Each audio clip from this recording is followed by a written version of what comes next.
friends, it's me again. Take two. The first take has to be deleted because there was music in it, and there wasn't supposed to be music. But anyways, I'm going to do part 14 of The Legend of Zelda: Vaati's Return. But before I do that, I have to show you the map. And before I do that, make sure you watch the other videos, because you won't understand what's going on without those parts. Alright.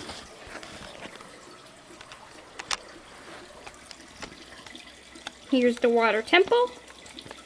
I gotta explain this all over again, because this is take two. There's 4-2 and 4-1, shaped like a clamshell. And the boss room is the middle of the clam. You know, the fleshy part. And you can see this is my interpretation of what slimy it looks like. It's not that good of an interpretation, but whatever. And here's the room with all the blade traps. And each X shows where he has died. If you've seen the first map I showed off, this is the one for the water temple. And this one's a bit different because there's 2 floors instead of 1. And there's water in it. So I drew the water in the places where the key dropped into the water as well. Those pointless blade traps. Here's the boss door. It goes down the stairs into the boss room. Oh, and here's the other stairs. Alright. So, now that you know what that water temple looked like, it's definitely not the water temple from Ocarina of Time, which everyone has trouble with. But Masaru still had a bit of trouble with that. Anyways. Okay. Let's begin the actual story now, instead of talking about the map. Okay. Masaru and Midna make their way from Lake Hylia to the shop. Masaru cannot see in the dark, so Midna helps guide him by holding his hand with her hair hand. Masaru, we are approaching the shop. Prepare to be disgusted, Midna says. Oh no. More shoe? Masaru asks. Of course, he's there, right? Or is he just in the shop next door? Midna asks. He owns both, but he pretends that he doesn't. Masaru says. Ugh, Midna says. Masaru opens the door to the shop and finds Morshu huddled up behind his counter with a lamp burning brightly, illuminating the shop. I don't know why I wrote the shop twice. Welcome to the shop. We sell lamp oil, rope, bombs, and more. It all can be yours, my friend, as long as you have enough rubies, Morshu says, as though Masaru had never been to the shop before. Morshu, Masaru begins. If you need lamp oil, the price has been raised. Everyone is buying it up, and I need it too, Morshu says. Well, I don't need, Masaru begins. Ah, and you're still too young for bombs. I don't want to be responsible if you blow up, Morshu says. I never asked for bombs. Please listen, Masaru says. You don't have a lamp, do you? So how do you get through the dark? You could buy one, but that will cost you quite a bit, Morshu says. I have midnight. Anyways, a few days ago you mentioned, Masaru begins. Young man, it seems that this darkness is bringing me more business than ever. I have so many rubies, Morshu says. Morshu, shut up! Midna yells. Morshu falls silent and stares at Midna, remembering the last time she came in. Morshu, I was wondering if you had any fireproof clothing, Masaru says. Morshu doesn't answer. Speak to the boy, mister, Midna snaps. I don't have an outfit. I do have an outfit, but it wouldn't look good on you. You like blue, right? Well, a fire tunic is red, Morshu says. Ugh, why can't you make a blue fire tunic? Masaru asks. Fire is usually represented by the color red, my friend, Morshu says. He gets up and walks to the side of the room, pulling out a small red tunic with matching leggings. I'm afraid I have no matching cap. You'll have to go without one, Morshi says. Okay, how much would it cost to buy that tunic? Masaru asks. 2,000 rupees, Morshi says. Aw, man, seriously? Masaru yells. How much do you have? Midna asks Masaru. A little over 1,000. I got a lot of rupees on the way here, remember? I nearly hit you with my sword, Masaru says. Right. Morshu, make a deal, Midna yells. I can't. If you don't have enough rupees, come back when you're a little, richer, Morshu says.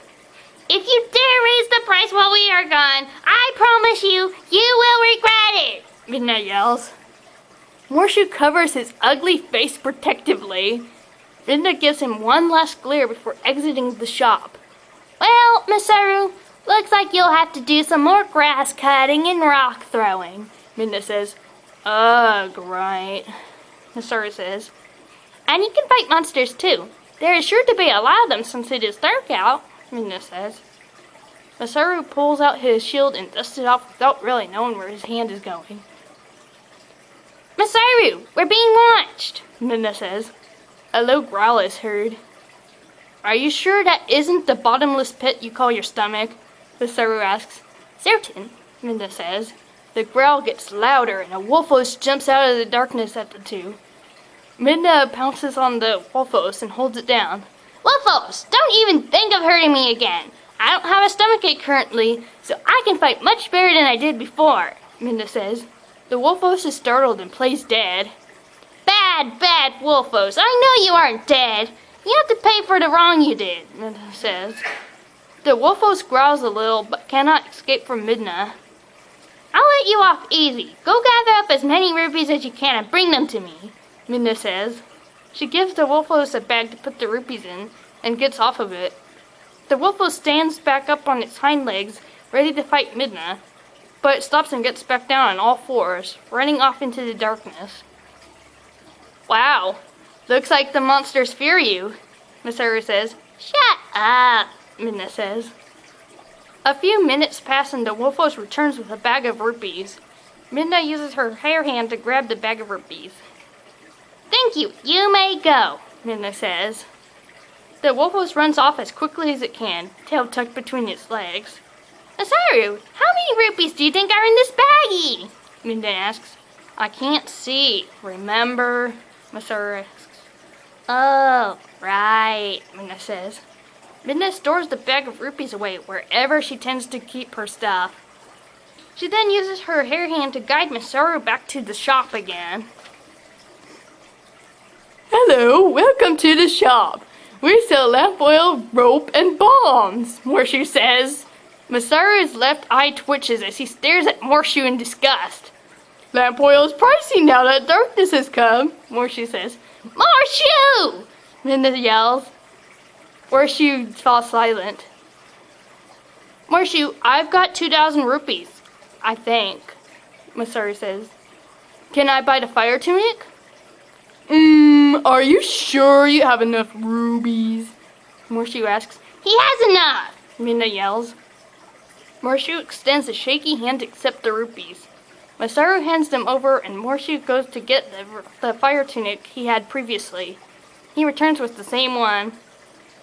Nobody really wants these because you're the only highly and stupid enough to go somewhere hot enough to need this, Morshu says. Even Link had more sense.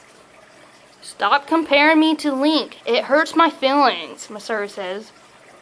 Do you have a back room I can change in? It's much too dark to change outside. Don't you have a home? Morshu asks, getting up in Masaru's face. Vaati probably destroyed it, Masaru says. Fine, change in the back. There isn't much room, but it'll do, Morshu says, angrily crossing his arms. Midna stays out front as Masaru goes to the back and switches tunics. He comes out a few minutes later in his new fire tunic. I still wish it was blue, Masaru says. Just pretend like it is, Midna says, rolling her eyes. Since the next temple is a fire temple, I doubt my fire rod will be very helpful, Masaru says. Oh well, at least you have a hookshot, a sword, and a shield, Midna says. Yeah, let's get going now, Suri says. The two begin heading to the volcano. That's the end of part 14. I still haven't finished typing part 15, 16, 17, so on, because it's very complicated to describe, because, you know, it's next temple. But anyways, if you have liked this video, give me a thumbs up, and remember to subscribe, because there's going to be tons more videos coming. Bye!